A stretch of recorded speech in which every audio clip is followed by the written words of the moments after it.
Bonjour à tous, chers compatriotes, amis des questions-réponses, le magazine d'information, de débat, d'échange sur les activités de vos compatriotes de la diaspora ou de la diaspora congolaise tout simplement. Et c'est un plaisir pour nous de vous savoir en tout cas très nombreux en train de nous suivre en ce moment ici. Vous tous également qui êtes en ce moment ici sur www.telechangu.com, la web TV de la culture de l'excellence. Je reçois aujourd'hui pour vous l'abbé Faustin Kouakwa, abbé du diocèse de Kenge, et il est également ici en Belgique comme prêtre. Vous aurez donc de plus amples précisions dans cette émission. Mais d'abord, nous tenons à remercier en tout cas les responsables de Kumba qui nous reçoivent en tout cas dans ces beaux cadres. Un endroit de rencontre pour la communauté africaine. D'ailleurs, la maison porte le nom de la maison africaine flamande. Salutations donc à monsieur Jérôme Markelbach, je pense que c'est comme ça qu'il s'appelle, sauf si j'ai écorché ce nom, et également aussi à tous les autres qui travaillent ici. Donc vous pouvez nous trouver ici mercredi et lundi à partir de 14h. Si vous avez quelque chose à dire, si vous avez un avis à partager, vous avez également un point de vue à défendre, c'est donc dans questions-réponses et puis dans nos autres émissions. Nous vous annonçons que désormais nous aurons en tout cas un talk show de société avec Jetumboui, et ça sera une émission où vous allez parler des faits des sociétés, et chez nous ça sera toujours l'excellence, c'est ce que nous vous avons en tout cas promis. Je reviens à mon invité, l'abbé Faustin Kouakwa. Monsieur l'abbé, bonjour. Bonjour monsieur Fabien. Alors, une particularité avant que nous puissions entrer dans tout ce qui a un caractère beaucoup plus religieux, mais vous êtes également un abbé politicien. Je ne sais pas si vous acceptez un peu cette dénomination. Politicien, je ne dirais pas, mais je suis un abbé qui observe un engagement politique bien prononcé. Ça, je l'accepte. Voilà. Alors, nous allons en parler, mais monsieur l'abbé aussi fête ses 25 ans de sacerdoce. Alors, c'est-à-dire, c'est 25 ans au service de l'Église. Alors, nous avons appris que vous êtes du diocèse de Kenge. Vous pouvez déjà préciser pour nos auditeurs ou nos téléspectateurs, je veux dire, et nos internautes, où se situe précisément le diocèse de Kenge. Oui, le diocèse de Kenge, c'est dans la province de Bandundu. Ça fait partie de l'ancienne province de Léopoldville. Et actuellement, il est dans ce qu'on appelle la conférence provinciale de Kinshasa, qui regroupe les diocèses du Bas-Congo, l'archidiocèse de Kinshasa, et les diocèses de Bandundu. Ce qui fait qu'il est situé entre Kinshasa et Kikwit, juste milieu. Voilà, entre Kinshasa et Kikwit, de juste milieu, donc c'est à peu près à 250 km de Kinshasa, si je ne m'abuse. Alors, nous disions, vous êtes prêtre, 25 ans, mais vous fêtez vos 25 ans dans la diaspora. Cela veut dire que vous avez pied sur terre ici en Belgique. Où exactement ? Oui, je suis en activité pastorale dans l'archidiocèse de Bruxelles-Malines et spécifiquement dans le vicariat du Brabant-Wallon, où je suis vicaire dans la paroisse de Cours-Saint-Étienne. Donc vous êtes curé dans la paroisse de Cours-Saint-Étienne? Curé, non, mais vicaire. En fait, nous travaillons dans ce qu'on appelle les secteurs. Et dans ces secteurs, je suis vicaire parce que... Et c'est quoi la différence entre curé et vicaire? Oui, le curé, c'est en fait le premier responsable d'une paroisse. Et puis le vicaire, c'est celui qui l'assiste, quoi. Et moi, je n'ai jamais accepté d'être curé ici en Belgique, tout simplement. Parce que d'abord... Comme quand j'étais étudiant, le rôle du curé, de vicaire m'arrangeait.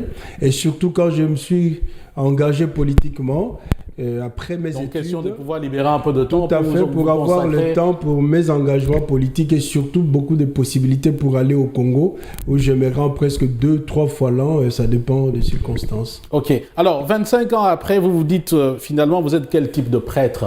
Content de votre mission, content de vos réalisations, content de votre fait d'être prêtre, ou bien il y a un certain moment où peut-être le doute arrive, on se dit tiens, j'aurais pu peut-être faire la politique à l'université que d'aller passer mon temps au séminaire. La politique à l'université, je l'ai fait parce que je suis détenteur d'un master de sciences politiques. Donc ce n'est pas ça.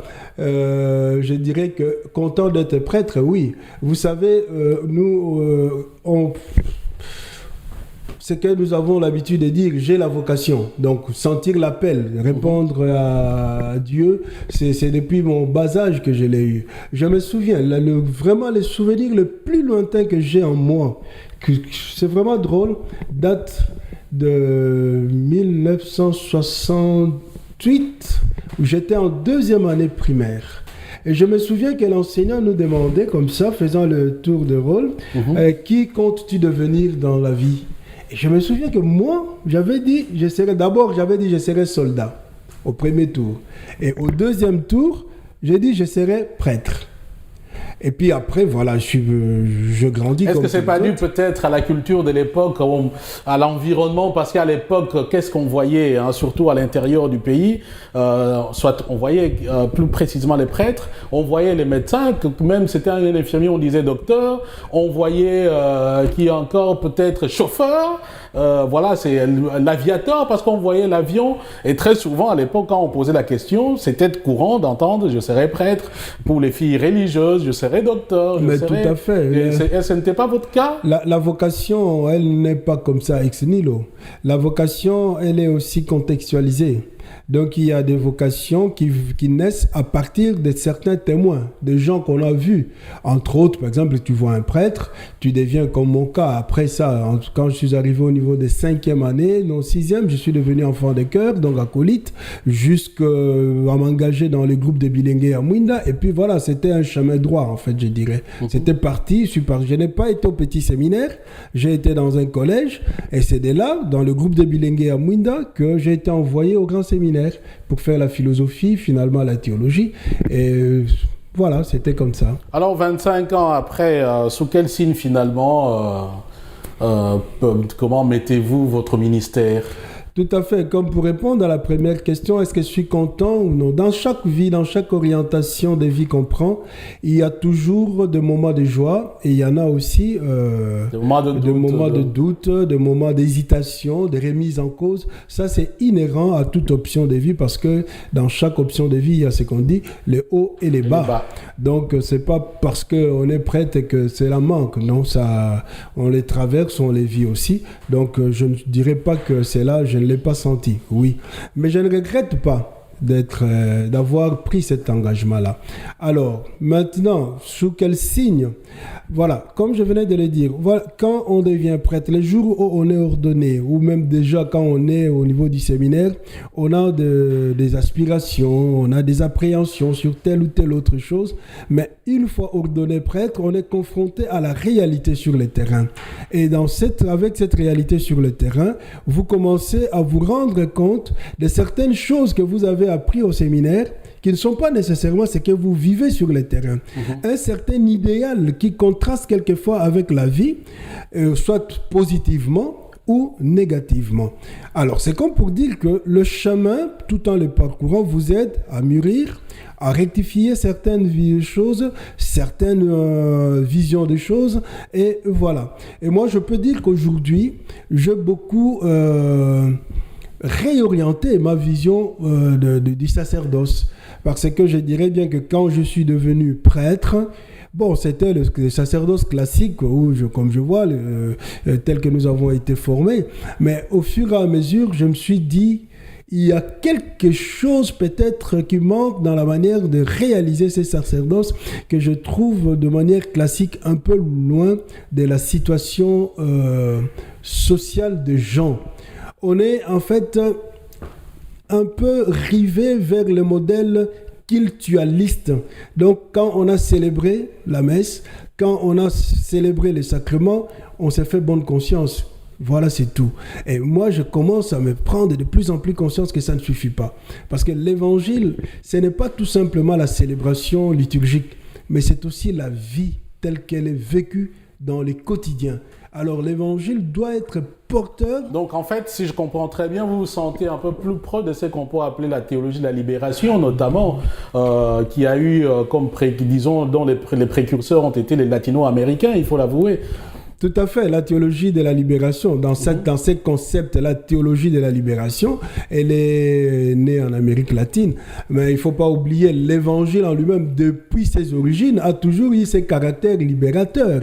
C'est comme ça, Jésus, quand nous parlons de Jésus, nous disons, il est venu apporter le salut. Mais le salut, c'est quoi? C'est la libération, justement. Donc, dans tous comment je peux dire, le contexte... Et donc, si je comprends bien, le choix, par exemple, du pape François vous a réjoui? Tout à fait. Pourvu que ça ne reste pas tout simplement des déclarations de bonnes intentions. Parce que moi, j'approuve ce que le pape dit quand il dit il nous appelle à être proches des pauvres. Mais c'est bien être proche des pauvres. Mais l'Église aussi, aujourd'hui, là, on vous dira toujours, nous avons toujours été proches des pauvres. Parce que voilà, nous arrivons à nous occuper des hôpitaux, des orphelinats, des écoles, donc nous sommes proches des pauvres. Mais est-ce que ça suffit? Parce que quand moi j'entends cette interpellation, être proche des pauvres, je ne m'inscris pas dans la perspective d'aller, comment je peux dire, boucher les trous que les gens ont créés, c'est-à-dire les pauvretés qu'on crée, les misères qu'on crée.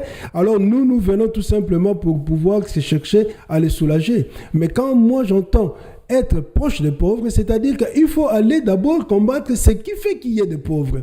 Quelles sont les causes? Donc la mauvaise gouvernance. Entre autres. Quelles sont les causes? Et c'est là que naît votre ambition politique, si on comprend très bien. Quelles sont les causes? On va y revenir, qui entraînent la misère, la quand pauvreté? vous parlez des actions du pape François, mais il vient d'annoncer la couleur en nommant par exemple 8 cardinaux, dont le cardinal Mosengo, pour la réforme de l'Église.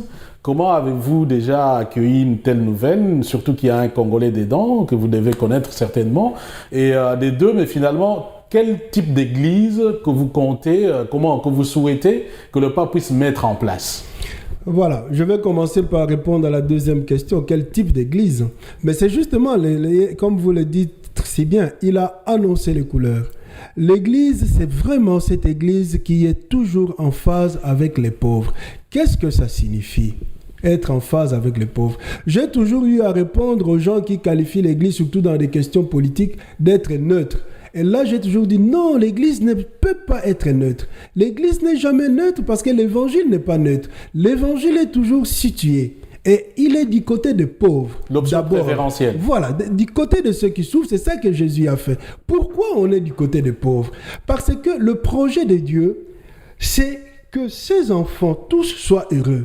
Alors, ceux qui sont victimes de l'injustice, ceux qui sont victimes des inégalités, de violences de toutes sortes, dont justement les causes qui créent la pauvreté, doivent avoir un soutien. Donc, il y a une sorte de condescendance entre Dieu et ceux qui souffrent. Parce que le projet de Dieu, ce n'est pas de voir ces enfants souffrir. Et quand ils sont victimes justement de ces maux, voilà, vous qui partez pour annoncer l'évangile, vous devez être du côté de ceux qui souffrent. Alors, le pape a annoncé cette couleur-là, parce qu'effectivement, s'il a annoncé, lui-même s'est rendu compte qu'aujourd'hui, l'Église est un peu loin de cette option, je dirais, préférentielle des pauvres, telle que nos prédécesseurs de la théologie de la libération l'ont dit. Alors, dans cette démarche, en nommant 8 cardinaux pour l'aider à arriver à mettre sur pied comment on doit restructurer la curie romaine, comment on doit penser la manière d'évangéliser, donc la nouvelle évangélisation, et que dans ce groupe, qu'il puisse joindre notre cardinal, mais ça ne peut que nous réjouir. Voilà, avec le monde a combien de cardinaux? Ils sont très nombreux, et on en choisit 8, et parmi les 8, il y a notre cardinal. Un Africain, un Congolais. Nous ne pouvons qu'être très fiers de cela. Et connaissant la lutte de Monseigneur, du cardinal Laurent Mosengo, en faveur de l'option préférentielle des pauvres. Nous estimons, nous pensons, préférons et attendons vraiment du cardinal qu'il apporte cette touche partant de l'expérience qui est la nôtre. Parce que le vrai problème, c'est ça. Savoir que l'Église, elle est universelle, mais elle est formée par des églises particulières. Et en tant que telle, chaque église particulière a ses problèmes, a ses situations. Alors, on ne peut pas gérer l'église universelle quand c'est référent à la manière dont l'église est gérée en Europe. en se référant qu'à la situation que vit l'Europe. Ah, vous ne pouvez pas faire ceci, vous ne pouvez pas faire cela. Aujourd'hui, quand on voit l'Europe telle qu'elle est structurée, des problèmes de justice, des problèmes de respect des libertés, les problèmes de je ne sais pas comment je peux dire encore, de la vie, de la prise en charge de la vie des gens par des mutuelles, ainsi de suite. Mais on se dit qu'ici, il y a quand même de l'organisation. L'homme en tant que tel est valorisé. Mais ce n'est pas le cas chez nous. Alors quand de l'Europe, une voix vient vous imposer de ne pas vous impliquer dans ces structures-là des morts que nous vivons chez nous, à ce moment-là, l'Église fait donc, à votre avis, parce qu'à un moment, on a parlé de Monseigneur Mosengo à l'époque comme potentiel présidentiable, donc ça ne vous aurait pas dérangé qu'il soit président de la République en République démocratique du Congo, par exemple? Moi, personnellement, oui, vous pas du tout, pas du tout.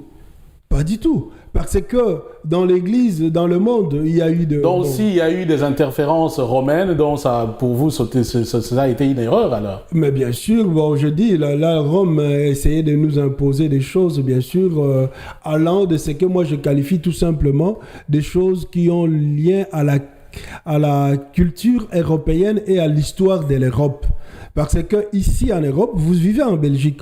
Vous savez, quand vous allez à Liège, avant d'arriver à Liège, vous êtes sur l'autoroute.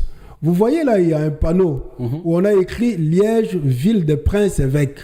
Ça signifie quoi? Ce n'est pas de déclaration vaine, insensée. Aujourd'hui, c'est devenu comme un peu une manière d'honorer l'histoire. Parce que Liège a été effectivement géré politiquement comme spirituellement par des évêques, au moment où c'était encore des principautés. Donc l'Église ici en Europe, pendant le Moyen-Âge, a fait ce travail. C'est comme ça, c'est que l'Europe est aujourd'hui. Même si quand on parle de la liberté, quand on parle de tout ce qu'on peut mettre en exergue comme valeur, mais qu'on ne peut pas se tromper, il y a une touche considérable de l'Église là-dedans.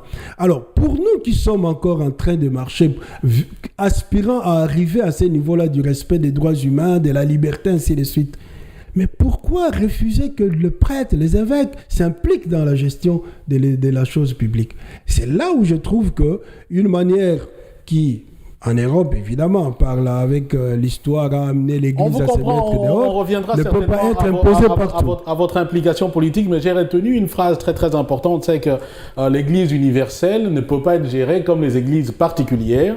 Et justement, d'ailleurs, là, je voulais annoncer ou rappeler à certaines personnes, notamment à ceux qu'on appelle les Mawangais, dont les originaires de Mawanga, que l'Église particulière de Mawanga, Mission catholique de Mawanga, fête son 50e d'existence.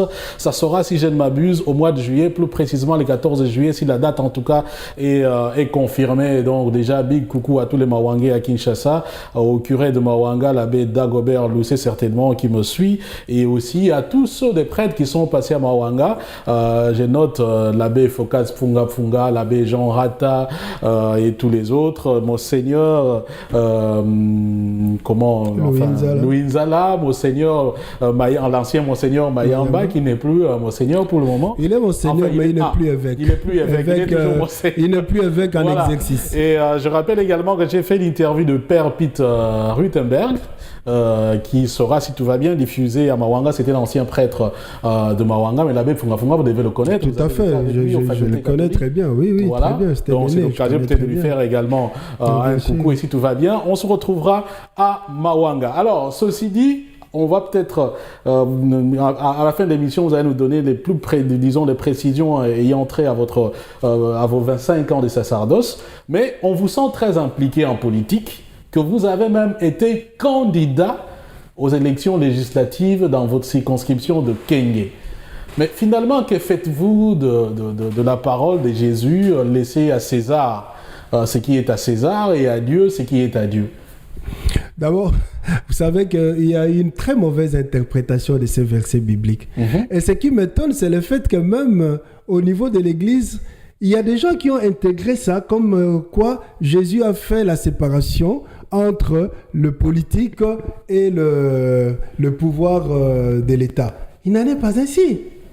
Il n'en est pas ainsi. Parce que quand vous revenez au contexte, la question concerne quoi? Les impôts, hein? Les impôts. On demande à Jésus si on doit payer l'impôt. Et quand Jésus répond, il ne dit pas bon, et ne gérez pas la chose publique. Non, il ne dit pas bon, payez l'impôt ou ne payez pas l'impôt. Donc, pour qu'il reste tout simplement dans les cadres de l'impôt. Mais on doit se poser la question, pourquoi Jésus répond en mettant Dieu dans ces contextes? Il dit, oui, les pays donnés à César ce qui est à César, à Dieu ce qui est à Dieu. Ça signifie quoi au fait? L'impôt sert à quoi? En principe, l'impôt sert à pouvoir aider l'État à fonctionner. Voilà. Donc à ce moment-là aussi, l'Empire romain a fonctionné, à faire ce qu'elle faisait, mais qui doit être aussi en faveur de la population. Ce qui revient à dire que toi qui payes l'impôt, ou toi qui es chrétien, qui doit obéir au-delà de l'impôt, mesure à l'œuvre de Dieu. Au-delà de l'impôt. Non, ce n'est pas comme ça. Au-delà de l'impôt, quand tu es en face d'un chef politique ou qui a en lui le pouvoir temporel qui te donne un ordre, n'oublie pas de répondre à cet ordre en pouvant d'abord te référer à Dieu. Parce que Dieu est au-dessus de celui-là. Qu'est-ce que Dieu dit par rapport à ce que le chef politique ou le chef de l'État te dit? Si ce qu'il te dit va dans le sens de ce qui est bien, tu le fais. Si ça va dans le sens de ce qui n'est pas bien, qui contrarie la parole de Dieu, tu ne le fais pas. Parce que ce qui est important, c'est d'abord ce que Dieu te demande de faire. D'ailleurs, à travers ces versets-là, on voit se dessiner justement cette capacité en tant que chrétien, au nom du bien, de pouvoir dire non aux détenteurs du pouvoir politique quand ils vous mènent sur le chemin qui ne va pas dans le sens de Dieu. Donc, laissez à César, donc donner à César ce qui est à César, à Dieu ce qui est à Dieu. Voilà, moi je suis chrétien, je crois en Dieu. César me demande de tuer. Dieu me dit ne tue pas. J'obéis à qui? J'obéis à Dieu. C'est ça que ça signifie. J'obéis à Dieu. Et donc, finalement, bon, vous faites bien, en tout cas, de pouvoir expliciter. Hein, peut-être que la conception, souvent, que l'on a, c'est que, ben voilà, les choses temporelles restent pour les hommes. Puisque sinon, quand vous revenez à un autre verset dans le Bible, dans l'évangile de Matthieu, quand les disciples entre eux se disputent, qui est le plus grand? Jésus leur dit, attention, les chefs des nations païennes gouvernent en maître. Mais entre vous, il ne faut pas que ce soit ainsi. Entre vous, vous qui? C'est-à-dire que les disciples comme noyau sont appelés à former une société où ils doivent être différents des chefs des nations païennes, dont le pouvoir a comme essence le service. Il leur dit, celui qui veut être le plus si on entre dans votre engagement politique, justement, si on tient compte de cette définition, mais vous avez été candidat dans un parti politique. Mais bien sûr. Et vous vous mettiez dans ce cas-là au service d'un homme, dans une certaine mesure, parce qu'un parti a une logique. Et donc, vous, est-ce que vous ne pensiez pas que c'est contradictoire de... Mais non. Quand vous dites ça, c'est le parti selon Kinshasa, hein, selon le Congo. Où on croit vous étiez au Congo comme candidat. Mais non, j'étais dans un parti SID, je vous assure, c'est un parti qui fonctionne... Différemment des autres partis vous sentez congolais. que le président ne s'impose pas. Le président de l'ESID qui est là, ce n'est pas pour faire la propagande, mais je dis ce qui est vrai, ce que j'ai vécu. C'est un homme qui sait s'effacer, qui accepte les décisions qu'on prend en plénière, même quand ça va à l'encontre de sa propre position, de sa manière de voir. Dès que c'est adopté par tous, on le fait. Ce qui n'est pas le cas où le chef de parti au Congo se sont érigés en gourou. Se sont érigés en gourou. On le voit, que ce soit du côté du pouvoir. Quand le chef de parti a dit, même quand vous n'êtes pas d'accord, vous obéissez à cela les yeux fermés. Ce n'est pas le cas. C'est-à-dire que c'était pour des raisons stratégiques de s'engager dans un parti, d'ailleurs un parti d'obédience chrétienne, parce que leur premier article, c'est ils acceptent, ils reconnaissent en fait qu'ils sont un parti chrétien. C'est pourquoi je suis entré là-dedans. Et puis, quand on dit on est dans un parti politique, on ne doit pas être nécessairement au service d'un individu. On est au service de l'idéal que le parti prône. Et ça, c'est ça que les hommes politiques doivent comprendre au Congo. On n'est pas là pour dire oui à tout et à tout parce que le chef a dit ceci. Ça, c'est une irresponsabilité politique. Chacun dans un parti politique doit se faire prévaloir par l'action qu'il mène et par rapport à l'idéal que le parti politique vise. Et quand en conscience on n'est pas d'accord, on doit avoir cette personnalité, cette responsabilité de dire non. Ça ne va pas. Ça ne va pas dans le sens de notre projet politique. Et moi, je ne souscris pas à ça. Alors, vous étiez candidat dans la circonscription de Kenge. Vous n'avez pas gagné. Est-ce que pour vous, les élections ont été transparentes, ou vous n'avez pas réellement gagné, ou bien vous faites partie également de ceux qui ont crié à la tricherie? Non, moi je n'ai pas crié à la tricherie. Non, je n'ai pas crié à la tricherie. Vous savez que dans la circonscription électorale de Kenge, il y avait 103 candidats. 103 candidats. Sur les 103 candidats, il y avait presque 95, je pense, qui étaient du côté du pouvoir. Des partis alimentaires qu'on a créés, tout ça. Et puis, je suis arrivé en retard, trop en retard. Juste 2 semaines avant les élections. Donc, je n'ai pas eu le temps matériel de pouvoir préparer la population à comprendre ce qui était différent. Ceux qui sont au pouvoir depuis des années, qui se sont accrochés disons, comment je dirais, à la majorité qui est au pouvoir aujourd'hui, ont eu le temps de pouvoir travailler les consciences des gens. Voilà. Le grand problème, c'est quoi? C'est que moi j'appelle, ou pas moi qui appelle ça de toutes les façons dans le jargon politique, la responsabilité politique du citoyen. Quand je vais aux urnes, je vote. Pour qui je vote? Pourquoi je vote? Cette responsabilité politique, notre population semble encore ne pas l'acquérir. Si bien que facilement, qu'est-ce qui prime? C'est l'appartenance tribale. Qu'est-ce qui prime? C'est le fait que tel m'a donné ceci, m'a donné cela. Moi, je n'ai pas donné. Moi, j'ai été considéré comme, dans les langages locaux, on dit, c'est un perdri, Ngwadi. Ngwadi, c'est-à-dire? Alors que je suis né à Kenge. Donc, comme un étranger. J'ai grandi à Kenge. Mes parents n'étant pas originaires de Kenge, on m'a taxé de Ngwadi à Kenge. Ngwadi, donc, il faut bien préciser parce qu'il faut... Ngwadi, ça signifie perdri, il va s'envoler. Il va s'envoler. Il n'est pas d'ici. C'est un oiseau qui a l'habitude de pouvoir partir d'un endroit à l'autre. Donc c'est pintade, hein, tout à fait. Voilà. Voilà, il va s'envoler, donc on ne peut pas le prendre. Et puis troisièmement, j'ai bâti campagne pour ou en faveur de la candidature de Tshisekedi. Et parce que pour moi, je me disais qu'il faut un changement au Congo. Parce que je n'accepte pas, jusqu'aujourd'hui, la manière dont le pays est géré. Et j'ai trouvé qu'en la personne de Tshisekedi, on pouvait commencer à amorcer la transition.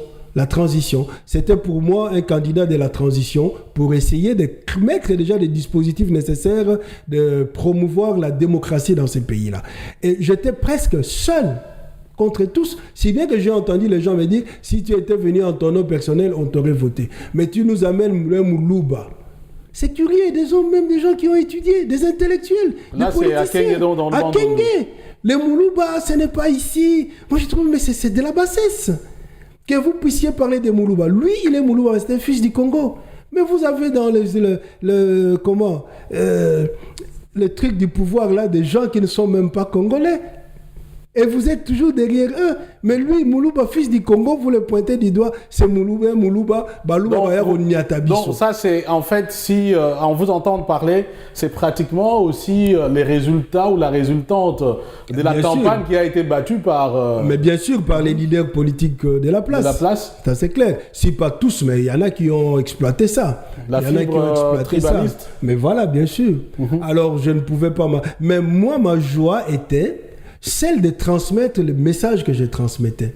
Ce message, je l'ai voulu qu'il soit public, qu'ils comprennent qu'ils sont dupes, qu'ils comprennent qu'ils sont enfermés dans un système d'exploitation qui, en fait, bénéficie à ceux qui viennent leur parler des choses qui, en réalité, ne sont pas vraies.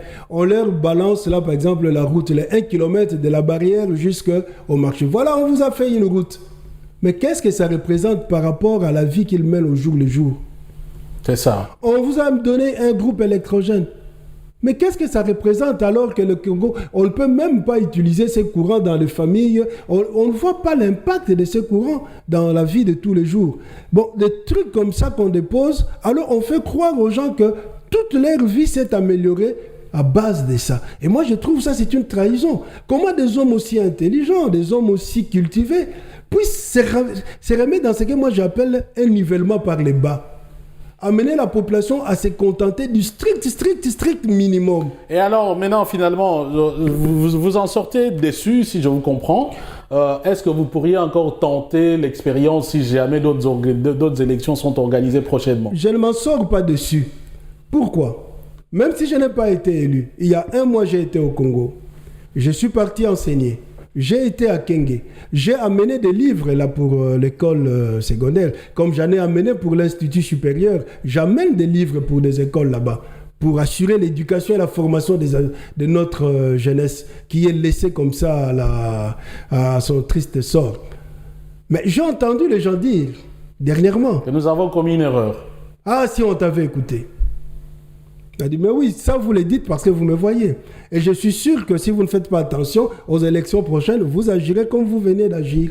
Parce que justement, ce travail de fond, d'éducation, de sensibilisation, d'éveil de la responsabilité politique fait défaut. Où les gens ne savent pas exactement qu'est-ce que le pouvoir doit faire pour eux, l'État en fait. Quelles sont leurs obligations, quelles sont les obligations de l'État par rapport à eux. Ça, ils ne comprennent pas. Ils ne savent pas que pour qu'ils puissent avoir des maisons durables, pour qu'ils puissent avoir de l'eau, pour qu'ils puissent avoir une vie décente, c'est de l'État que ça vient. Non. Mais ils se contentent d'un $10 que tel, il y a tellement donné, Ngwasi tellement donné, puisqu'il m'a donné aujourd'hui $10, $100 parce que l'enfant était malade, parce que tel frère est mort, il est venu, il a donné $20. Donc c'est comme ça se limite à ça. Mais c'est de la bassesse. Et ceux qui entrent dans ces jeux-là, moi je trouve que c'est un manque de respect à notre peuple. Et moi, ma joie justement, c'est d'avoir eu ce temps de leur dire ça. Parce qu'ils me disaient, mais tout ce que tu dis, tu n'as pas peur. On va te tuer. Moi je dis, c'est pour vous si on me tue. Un peu comme Jésus alors. Voilà, c'est pour vous. Moi, mon problème, c'est que les gens ne vous disent pas tout haut. J'ai pris le courage de vous le dire, que vous puissiez mettre ça dans vos têtes. Voilà, donc nous sommes dans l'émission Questions-Réponses sur Télé 7, la chaîne républicaine, également aussi sur www.telechangu.com, la web TV de la culture de l'excellence. Et nous recevons pour aujourd'hui l'abbé Faustin Kwakwa, prêtre du diocèse de Kenge et maintenant aussi prêtre, en tout cas du diocèse de Malines-Bruxelles, vous avez dit, et donc affecté à Cour-Saint-Étienne. Nous sommes là dans le Brabant wallon, en Wallonie et donc en Belgique. Alors, revenons un peu à, disons, à ce qui est l'actualité pour vous. Les 25 ans de votre sacerdoce, concrètement, comment ça s'organise ? Non, moi, écoutez, 25 ans de vie sacerdotale, c'est vrai, c'est un moment de recueillement, d'action de grâce, mais je n'ai pas envie de faire... une grosse fête. De tralala, beaucoup de... Ça ne sert à rien. C'est quelque chose de simple. D'abord, c'est vis-à-vis de Dieu. Et puis, en faisant ça avec la communauté paroissiale qui représente en fait l'Église pour qui je suis devenu prêtre, je pense que ça suffit. Et donc, c'est comme ça que j'ai adressé des invitations aux amis, aux connaissances, pour qu'ils viennent ce jour-là prier avec moi, rendre grâce à Dieu. Et puis, on prend un petit verre, c'est tout, dans toute la simplicité possible. Et ça se passe quand concrètement ? C'est le dimanche 25, donc le 21, pardon, donc dimanche prochain, à 10h45 dans l'église de Saint-Étienne, à Cour-Saint-Étienne. Voilà, donc vous pouvez témoigner votre amitié à M. l'abbé Faustin Kwakwa. Donc rendez-vous est pris à dimanche à Cour-Saint-Étienne. Si tout va bien, Télé Changu sera également là. Et oui, peut-être pour dire, j'ai demandé à tous les amis, ceux qui pensaient, qui voulaient me donner par exemple un cadeau ou quoi, de penser justement à ce que je fais comme action au Congo. Entre autres, je me suis engagé maintenant compte tenu de mon expérience. C'est pourquoi je dis que je ne suis pas déçu. J'ai constaté que notre population a besoin d'être éduquée, accompagnée dans l'éducation pour acquérir une maturité politique et citoyenne. Je donne des cours au Congo, à l'Institut supérieur pédagogique de Kenge, à l'université Révérend Kim, au grand séminaire. Je prends des contacts aussi pour d'autres cours là, d'options en sciences politiques, comme des cours de théologie. Et je me rends compte que même cette jeunesse-là qui est vraiment sacrifiée a besoin d'être encadrée avec des idées assez, je ne dirais pas révolutionnaires, mais correctes, justes, honnêtes, pour que demain, ceux qui sont dans des facultés de droit, dans des facultés de sciences politiques, puissent avoir une notion tout à fait normale, bonne de l'exercice de ce à quoi ils sont appelés demain. Donc, quand j'y vais, je dois payer moi-même mon billet. Parce que quand je vais là-bas, je n'ai pas de salaire. Ou si jamais on peut te donner un petit rien, ça ne compense pas le billet que tu payes. Donc je paye parce que les enfants, d'ailleurs les étudiants me posaient cette question. Mais tout ce que tu fais là, pourquoi est-ce que tu le fais? Et moi je dis voilà, votre université me paye combien? Mais pour venir, moi je paye un billet qui est 3 fois, 4 fois plus parce que je crois en vous. Parce que je vous aime, je voudrais que vous puissiez être différents demain. Voilà, donc je me consacre à ça. Et finalement, je rassemble des livres pour des écoles. J'en ai donné à l'Institut supérieur l'année passée. Cette année, j'ai amené plus de 400 livres pour Ntokese, et des livres, dictionnaires, tout ça, et des jeux, pour que nos enfants puissent retrouver quand même cette, comment je dirais, dimension essentielle à la formation. Lire un roman, un BD et commencer à bien écrire. Parce que tous ceux qui font créer des écoles au Congo, vous en avez des écoles partout, des arrêtés. Moi, pendant la propagande, je leur ai dit, ça c'est l'assassinat de la jeunesse congolaise. Les écoles qui fonctionnent sans banc, sans craie, rien du tout, rien. Mais qui sont enregistrés au ministère. Enregistrés au ministère, le plaisir tout simplement pour ceux qui sont leurs initiateurs, c'est d'avoir, je vous ai amené un arrêté. Alors ils appellent ça Sisabidimbu, parce qu'il a créé l'école. Mais qu'est-ce que cette école donne en revanche comme formation? Les enfants qui sortent de là ne savent pas écrire. Au contraire, elle vient encore exploiter les gens avec le paiement des mineurs. Voilà. Les étudiants et les enseignants ne sont pas payés. Mais est-ce qu'en multipliant comme ça des écoles, et on va ramasser par-ci, par-là des enseignants qui ne sont même pas d'une formation assez solide, on rend vraiment service à l'État congolais. Et donc vous demandez à ceux qui vont venir qu'ils puissent vous aider à... S'il y en a qui veulent le faire, c'est pour ce projet-là qui constitue aujourd'hui ma préoccupation, mon engagement. C'est ce terrain-là qui doit être un terrain vraiment fertile pour le changement du Congo de demain. Voilà donc la jeunesse est le terrain fertile pour le changement de demain. Nous allons terminer cette émission par cette belle parole de M. l'abbé Faustin Kouakwa. Merci M. l'abbé. Merci également à vous tous de nous avoir suivis. Je rappelle le cinquantenaire de la paroisse Marie Assumpta de Mawanga. Ça sera donc au mois de juillet. Appel également est lancé à tout le Mawangais de la diaspora pour soutenir notre mission mère. Voilà, comme j'ai toujours dit ou j'ai dit toujours dans cette émission, les paroles qui ont été dites n'engagent que les auteurs. Je vous retrouve lors de la prochaine édition de votre magazine et d'ici là, portez-vous très très bien. Peace and love, frères. Ainsi soit-il, pour dire comme le prêtre, et ce qui est dit, est dit.